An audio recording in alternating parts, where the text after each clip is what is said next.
Good morning बच्चों। आज हम पढ़ने वाले हैं लेसन नंबर 2 वर्ग समीकरण, जिसे इंग्लिश में कहा जाता है क्वाड्रेटिक इक्वेशन।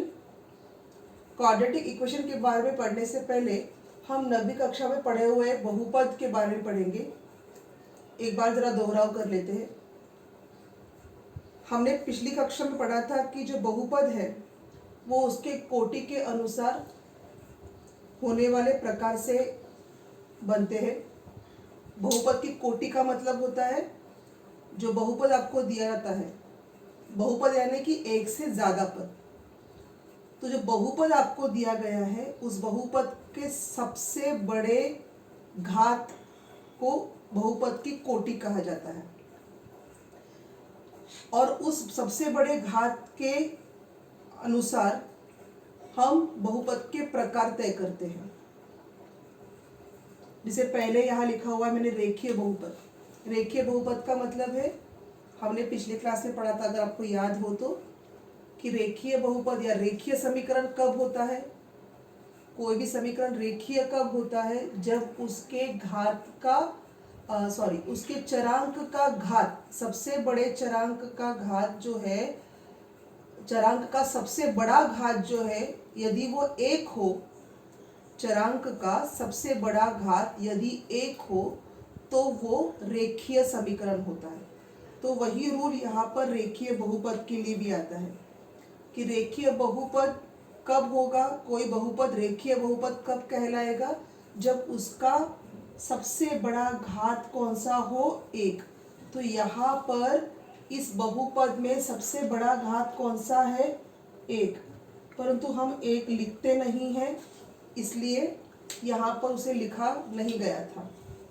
1 लिखने की प्रथा नहीं होती है, हम 1 को नहीं लिखते हैं।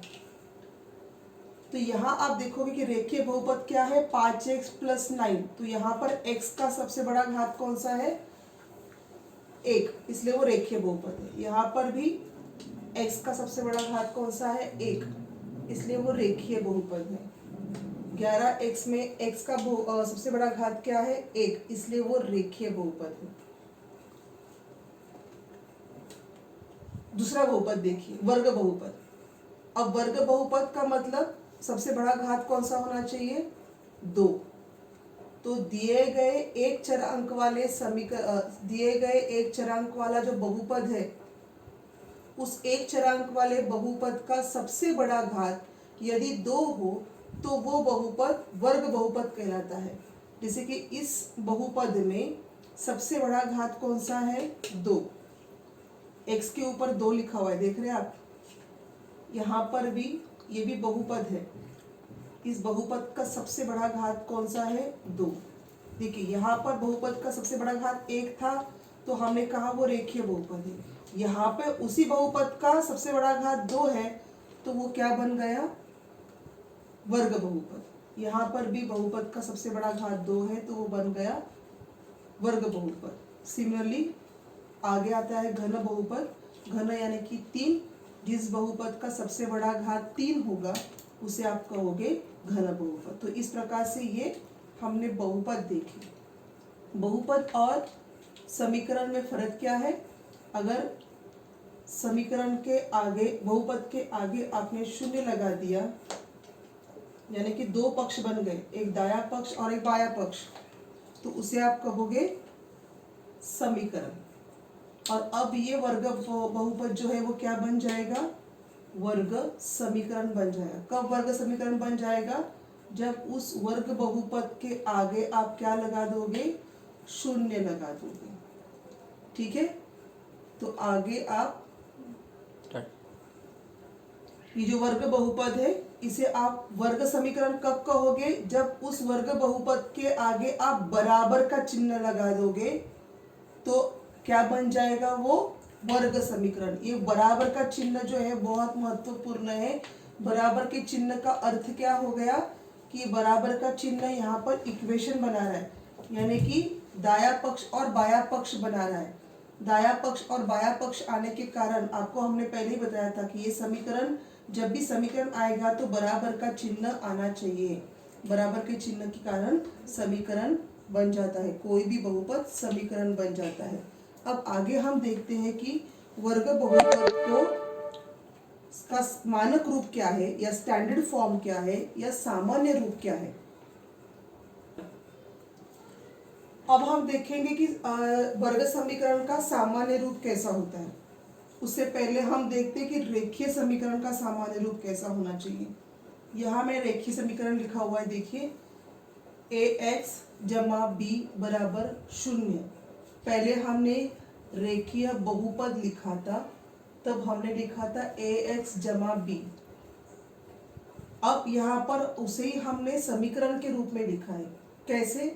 बराबर का चिन्ह लगाकर ax जमा b बराबर 0 लिखा है हमने, तो ये बन गया समीकरण। जब भी बराबर का चिन्ह आएगा बीच में, ये बन जाएगा समीकरण। अब यहाँ देखिए, इसको रेखीय समीकरण क्यों कहते हैं? क्योंकि यहाँ पर जो आपका चरांक है x, उसका घात कितना है? सबसे बड़ा घात 1 है, और इसीलिए यह रेखीय समीकरण है। और यहाँ पर a और b, ये जो आपके चरांक है, a और b ये जो आपके गुणांक है, ये गुणांक वास्तविक संख्याएं होती है। a और b क्या है? वास्तविक संख्याएं। और a का मूल्य कभी भी 0 नहीं होगा। यदि a का मूल्य 0 डाल दिया तो x का मूल्य क्या बन जाएगा? 0 से किसी भी संख्या को या किसी भी अक्षर को अगर आप गुना करो तो उसका उत्तर क्या आ जाता है? 0। तो ax ये जो पद है ये अपने आप निकल जाएगा और केवल b बच जाएगा। तो ये जो सामान्य रूप है उसका ax जमा b, इसका कोई महत्व नहीं रहेगा, और इसीलिए a का मूल्य कभी भी क्या होना चाहिए? 0 नहीं होना चाहिए। उसी प्रकार से वर्ग समीकरण की अगर और हम आते हैं तो वर्ग समीकरण में भी वर्ग समीकरण किस प्रकार से लिखा जाएगा? ax सामान्य रूप कैसा होगा उसका? ax का वर्ग जमा bx जमा c बराबर 0। ax का वर्ग जमा bx जमा c बराबर 0। यहाँ पर भी a, b और c यह वास्तविक संख्या है। वास्तविक कोई भी वास्तविक संख्या हो सकती है, लेकिन परंतु a का मूल्य क्या नहीं होना चाहिए? 0 नहीं होना चाहिए। यदि a का मूल्य 0 होगा तो क्या हो जाएगा? अब देखिए यहाँ पर हम क्या करते हैं, a का मूल्य 0 भर के देखते हैं तो क्या हो जाएगा। a का मूल्य मैंने यहाँ पर 0 भर दिया तो क्या हो गया, देखो 0x का वर्ग जमा bx जमा c बराबर 0। अब 0 गुना x वर्ग क्या उत्तर आएगा? 0। यानी कि ये जो x वर्ग का जो मेरा पद है, ये पद यहाँ पर अपने आप ही लुप्त हो चुका है, निकल गया है। तो बचा क्या? बच गया bx जमा c बराबर 0। और bx जमा c बराबर 0 यह वर्ग समीकरण है ही नहीं। क्यों वर्ग समीकरण नहीं है? क्योंकि इसका जो अधिकतम घात है या सबसे बड़ा वाला घात है वो क्या है? यहाँ पर सबसे बड़ा घात क्या है? x का 1। तो ये क्या बन गया आपका? ये बन गया रेखीय समीकरण।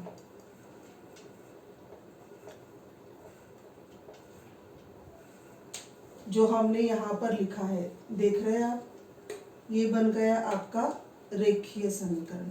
इसीलिए कहा गया है कि जो आपका सबसे बड़े घात वाला जो पद है वो कौन सा है? आपका a। तो a का मूल्य क्या नहीं होना चाहिए? 0 नहीं होना चाहिए। ध्यान में रखो कि वर्ग समीकरण का सामान्य रूप क्या होना चाहिए? हमेशा ax का वर्ग जमा bx जमा c बराबर 0। ये सामान्य रूप होना चाहिए। आपको कोई भी इक्वेशन देने दीजिए, उस इक्वेशन को आपने इसी सामान्य रूप में लेकर आना है, फिर आप कहोगे कि वह वर्ग समीकरण है। तो आपको सबसे पहले आपका वर्ग समीकरण पहचानना आना चाहिए। जिसे पहले पार्ट में हमने दो चरांक वाले रेखीय समीकरण को पहचाना था उसके नियमों के अनुसार, उसी प्रकार से वही सेम प्रोसीजर हम यहाँ पर भी करेंगे। इस सामान्य रूप को हम फॉलो करेंगे और इसी सामान्य रूप को लेकर हम हमारा वर्ग समीकरण बनाएंगे और फिर हम उसका मूल या उसका उत्तर ज्ञात करेंगे।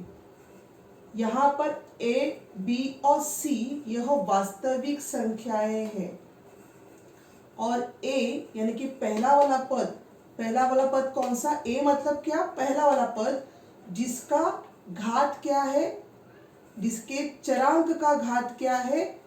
सबसे बड़ा, यानी कि 2। हमें 2 चाहिए क्योंकि हम वर्ग समीकरण कर रहे हैं। 2, तो 2 जिसके चरांक का घात 2 है, ऐसा वाला जो पद है आपका, वह पद कैसा होना चाहिए? शून्यत संख्या, यानी कि वो शून्य नहीं होनी चाहिए। शून्य को छोड़कर बाकी कोई भी संख्या हो, वास्तविक संख्या तो चलेगी। ये तीनों पॉइंट्स अगर ये हो तो वह वर्ग समीकरण कहलाता है। इसे आपने ध्यान रखना है और अपनी कॉपी में इसको उतारना है। आगे यहाँ पे एक सारणी दी हुई है, हम उस सारणी को हल करते हैं।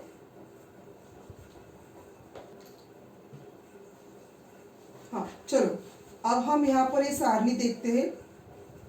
वर्ग समीकरण लिखा हुआ है वहां पर x वर्ग -4 बराबर 0। इसे वर्ग समीकरण क्यों कहेंगे हम?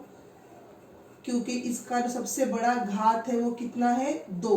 वर्ग यानी कि 2, तो सबसे बड़ा घात क्या है इसका? 2, इसलिए यह वर्ग समीकरण है।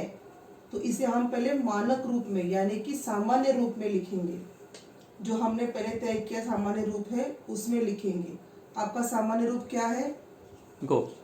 तो हम इसे पहले सामान्य रूप यानी कि मानक रूप में लिखेंगे। हमारा सामान्य रूप ये है x वर्ग जमा bx जमा c बराबर 0। तो पहले आप आपके वर्ग समीकरण को मानक रूप में लिखिए। x वर्ग, क्योंकि वहां पर ये वाला पद नहीं था तो हमने ये वाला पद डाल दिया। x वर्ग जमा 0x। अब 0x क्यों लिखा है? क्योंकि जो आपका वर्ग समीकरण है उसमें x का पद है ही नहीं। x का पद नहीं है मतलब क्या है? 0x। x वर्ग जमा 0x माइनस 4 बराबर 0। पहले हमने उसको मानक रूप में लिखा। अब एक एक पद के बारे में बताइए कि a क्या है? 1। a जो गुणांक है वो उसका मूल्य कितना है? 1। यहाँ पर a का जो पद है उसमें उसका मूल्य क्या है? 1। यहाँ पर b का मूल्य कितना है? 0। और c ये जो आपका अचरांक है इसका मूल्य कितना है? -4। दूसरा वाला वर्ग समीकरण देखिए, y वर्ग बराबर 2y माइनस 7। ये वर्ग समीकरण क्यों है? क्योंकि यहाँ पर जो y है उसका सबसे बड़ा घात क्या है? 2, इसलिए यह वर्गीय समीकरण है। तो उसे पहले हम मानक रूप में लिखते हैं। मानक रूप में इसको पहले हम सॉल्व करेंगे। देखो y वर्ग माइनस 2y, जो ये 2y है वो वहां पर चले गए, बराबर के चिन्ह बदल गया इसलिए -2y। 7 भी बराबर के उस तरफ जाएगा, चिन्ह बदल देगा, +7। y वर्ग माइनस 2y जमा 7 बराबर 0। ये हमारा सामान्य रूप में हमने इसको पहले लिख लिया। यहाँ पर y का जो गुणांक है a, उसका मूल्य कितना है? 1। b का मूल्य कितना है? -2। और c यानी अचरांक का मूल्य कितना है? 7। सेम हमने तीसरा देखो उदाहरण लिखा है x वर्ग जमा 2x। यहाँ पर c का कोई पद नहीं दिया हुआ है तो हमने c के पद को क्या लिखा है? 0 लिखा है। और दोबारा हमने इनके सबके मूल्य लिख दिए 1, 2 और c का पद क्या लिखा है? 0। ये तालिका ठीक से समझ लीजिए और इसे भी आप अपनी कॉपी में लिखेंगे। आगे और भी कुछ उदाहरण दिए हुए हैं, आपको यह बताना है कि वर्ग समीकरण है या नहीं है। उसे भी हम एक बार देख लेते हैं। स्टार्ट। यहाँ देखिए, हमें वर्ग समीकरण है या नहीं है निश्चित करना है। पहला वाला उदाहरण देखिए, 3x का वर्ग माइनस 5x जमा 3। सबसे पहले हम देखेंगे कि जो सबसे बड़ा घात है वो कौन सा है, 2, यानी कि यह वर्ग समीकरण है। दूसरा देखिए उदाहरण, 9y का वर्ग जमा 5 बराबर 0। यहाँ पर भी समीकरण का सबसे बड़ा घात क्या है, 2, यानी यह भी वर्ग समीकरण है। तीसरा उदाहरण देखिए, m क्यूब माइनस 5m वर्ग प्लस 4 बराबर 0। यहाँ पर समीकरण का सबसे बड़ा घात क्या है, 3 है। और हमने जो पहले ही मानक रूप बताया था उसमें हमने ये बात बताई थी आपको कि समीकरण का यदि सबसे बड़ा घात 2 नहीं है तो वह वर्ग समीकरण नहीं होगा। तो इसका सबसे बड़ा घात 2 नहीं है तो क्या है, 3 है। सबसे बड़ा घात 3 है, इसलिए यह वर्ग समीकरण नहीं है। वर्ग समीकरण किस प्रकार से पहचानना है, यह बात समझ लो। जिस समीकरण का सबसे बड़ा घात 2 नहीं है वह वर्ग समीकरण नहीं है। और ए वाला जो पद है, जो सबसे बड़ा पद है, यानी कि जो वर्ग वाला पद है आपका, वर्ग वाला पद क्या नहीं होना चाहिए, 0 नहीं होना चाहिए। इस बात को ध्यान में रखो। एक उदाहरण लिख के बताती हूँ तो आपको समझ में आ जाएगा। यहाँ देखिए सबसे आखिरी वाला उदाहरण, यहाँ पर ये वर्ग समीकरण आप कहोगे, क्यों, क्योंकि आपका सबसे बड़ा घात 2 है। परंतु आप ठीक से देखिए, इस सबसे बड़े घात का जो गुणांक है वो क्या लिखा हुआ है, 0। और हमने बहुत पहले ही कहा था कि जिसका ये जो x वर्ग वाला पद होता है इसका जो गुणांक है ये 0 नहीं होना चाहिए, a 0 नहीं होना चाहिए। और यहाँ पर a वाला पद जो है वो आपका 0 है, इसलिए वह पद अपने आप लुप्त हो गया और आपका पद क्या बच जाएगा, 3x जमा 3 बराबर 0। इसलिए यह वर्ग समीकरण नहीं है। वहाँ पर आप x वर्ग को देखकर मतलब गलती मत कर देना। x वर्ग का जो गुणांक है वो 0 है और x वर्ग का गुणांक 0 नहीं होना चाहिए। अगर वो 0 हुआ तो यह वर्ग समीकरण नहीं रहेगा। ये तीनों भी उदाहरण आपकी किताब में भी है और मैंने भी यहाँ बोर्ड पे आपको हल करके दिए हुए हैं। आप इनको एक बार लिख लो, इसका स्क्रीनशॉट निकालो और फिर इसे लिख लो। जहाँ जहाँ आपको ज़रूरी लगता है कि हमें जो बोर्ड पर लिखा हुआ है अपनी कॉपी में लिखना है, वहाँ वहाँ वीडियो देखते देखते उसका स्क्रीनशॉट निकालना सीख लो और फिर स्क्रीनशॉट है वो आप अपनी कॉपी में उतार लो। डायरेक्ट वीडियो चलते हुए लिखना कठिन हो सकता है, इसलिए जो बोर्ड आपको वीडियो में दिख रहा है उस बोर्ड का समय समय पर स्क्रीनशॉट लेना सीख लो और फिर उसे आप कॉपी में उतारो। अगली कक्षा में हम वर्ग समीकरण के उदाहरण देखेंगे। धन्यवाद।